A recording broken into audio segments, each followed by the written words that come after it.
नमो भगवते वासुदेवाय। श्रीमद्भागवत नवम स्कंध एकादश अध्याय। कहन्ति शुक महाजति शुण परीक्ष चक्रवर्ती। शुक उवाच श्रीराम राज्ये होई राजा आनंदे पाळी जन प्रजा। उत्तम कल्पे यज्ञ कले वशिष्ठ आदि मुनि तुले। विप्रंकु चारि वेदुवरी दक्षिणा देले चित्त भरी। भूमि की करी चारि भागे दक्षिणा देले अनुरागे। हुतांकु पूर्व दिग देले अध्वर्जु पश्चिमे कल्पिले। उत्तर दिग सामगाने ब्रह्मांकु दक्षिण विधाने। ब्राह्मण देले चारि दिश आचार्य देले अवशेष। सीता संगते रघुपति आचरी गृहस्थंक गति। हरि हरि बोल। अनेक वस्त्र रत्न धाने संतोष करी सर्वजने। आचरी गृह मेधि धर्म वेद विहित जेते कर्म। ब्राह्मणे देखी साधु कथा मने न कल्पी अन्य चिंता। रामर निकटे मिलिले अनेक स्तुति वाक्य कले। कहिले प्रिय भावे बही भोनाथ एते कार्य नाही। आम्भे कहिलु वेद धर्मे तोते न जानी मति भ्रमे। तोहर राज्य तुहि निय आम्भर हृदय सदा थाओ। एमंते किछि दिन गला शुण हो गोविंदर लीला। दिने कराम रात्र काले बुलंती निज भृत्य तुले। जस अजस के कि चिंते एमंते विचारी गुपते। सुनिले एक गृहाश्रमे पत्नी की बोले गरुत में। तू दुष्टा नारी घरु जाओ मुन छुईबी तोर देह। असती पर गृहाश्रमी मुनो हे राम प्राय कामी। से जेन्हे सीता घेनी घरे आनंदे गृहाश्रम करे। एमंत शुणी तार मुखे गृहे मिलिले मन दुखे।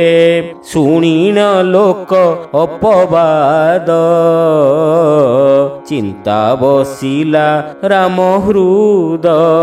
लोकापवाद न सहिले सीतारे राम कोप कले। प्रियार गर्भवास देखी तार विच्छेदे होई दुखी। ए लोक अपवाद भय करिबी केवण उपाय। लक्ष्मणे राई रघुनाथ ता संगे भाळिले एकांत।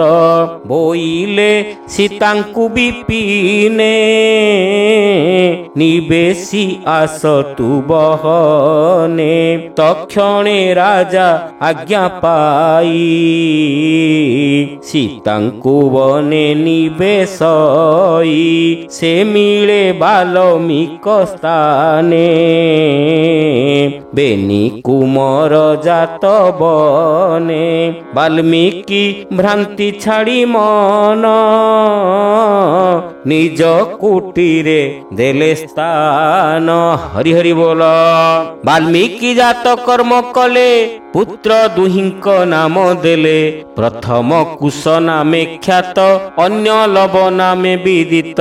ଏମନ୍ତେ କିଛି ଦିନ ଅନ୍ତେ ରାମ ଚଳିଲେ ସୀତା ପଥେ।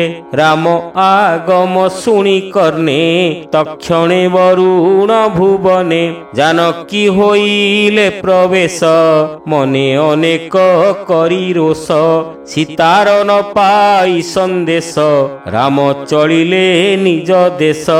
ଲବ କୁଶଙ୍କୁ ସଙ୍ଗେ ନେଲେ କୁଶକୁ ଅଧିକାର ଦେଲେ। ଅଙ୍ଗଦ ଚିତ୍ର କେତୁ ଦୁଇ ଲକ୍ଷ୍ମଣ ବୀର୍ଯ୍ୟେ ଜାତ ହୋଇ। ତକ୍ଷ ପୁଷ୍କଳ ବେନି ଭାଇ ଭରତ ପତ୍ନୀ ଗର୍ଭେ ହୋଇ। ସୁବାହୁ ଶ୍ରୁତ ସେନ ବୀର ହୋଇଲେ ଶତ୍ରୁଘ୍ନ କୁମର। ଭରତ ଦିଗ ବିଜେ କରି କୋଟି ଗନ୍ଧର୍ବ ବଳ ମାରି। ଯୁଦ୍ଧେ ପାଇଲା ଯେତେ ଧନ ଦେଲା ସେ ରାମ ସନ୍ନିଧାନ। ଶତ୍ରୁଘ୍ନ ଦିଗ ବିଜେ କରି ଲବଣ ମଧୁପୁତ୍ର ମାରି। ମଥୁରା ପୁର ମଧୁବନେ ପୁରୀ ସ୍ଥାପିଲେ ପ୍ରଜାଜନେ। ଧନ ଶ୍ରୀରାମ ଆଗେ ଦେଲା ପୁତ୍ରକୁ ତହିଁ ରାଜା କଲା। ଲକ୍ଷ୍ମଣ ଚନ୍ଦ୍ର ଜ୍ୟୋତିପୁରୀ ପୁତ୍ରକୁ ତହିଁ ରାଜା କରି। ରାମ ଯେ ଜାନକୀ ବିଚ୍ଛେଦେ ମନ ନ କଳ୍ପେ ରାଜପଦେ। ହରି ହରି ବୋଲ। ସୀତାର ଗୁଣ ଚିନ୍ତି ମନେ ନିଦ୍ରା ନ ମାଡ଼ଇ ନୟନେ। କଣ୍ଠ କୁଣ୍ଠିତ ଶୋକେ ପୁରୀ ଚିତ୍ତକୁ ନ ପାରନ୍ତି ଧରି। ତିରି ପୁରୁଷ ସଙ୍ଗ ଏହି କେଶହେ ନର ଦେହ ବହି। ସେଦିନୁ ବ୍ରହ୍ମଚର୍ଯ୍ୟ କରି ରାମ ହୋଇଲେ ବ୍ରହ୍ମଚାରୀ। ବର୍ଷ ସହସ୍ର ତ୍ରୟୋଦଶ ନିରତେ ବ୍ରହ୍ମଚାରୀ ବେଶ। ଅଖଣ୍ଡ ଅଗ୍ନିହୋତ୍ର କଲେ ବଶିଷ୍ଠ ଆଦି ମୁନି ତୁଲେ। ଦକ୍ଷିଣା ଦେଲେ ତୋଷ ଚିତେ ସନ୍ଧ୍ୟା ମଧ୍ୟାହ୍ନେ ଅବିରତେ। ସଂସାରେ ସ୍ଥାପି ନିଜ ଯଶ ସ୍ୱଧାମେ ହୋଇଲେ ପ୍ରବେଶ।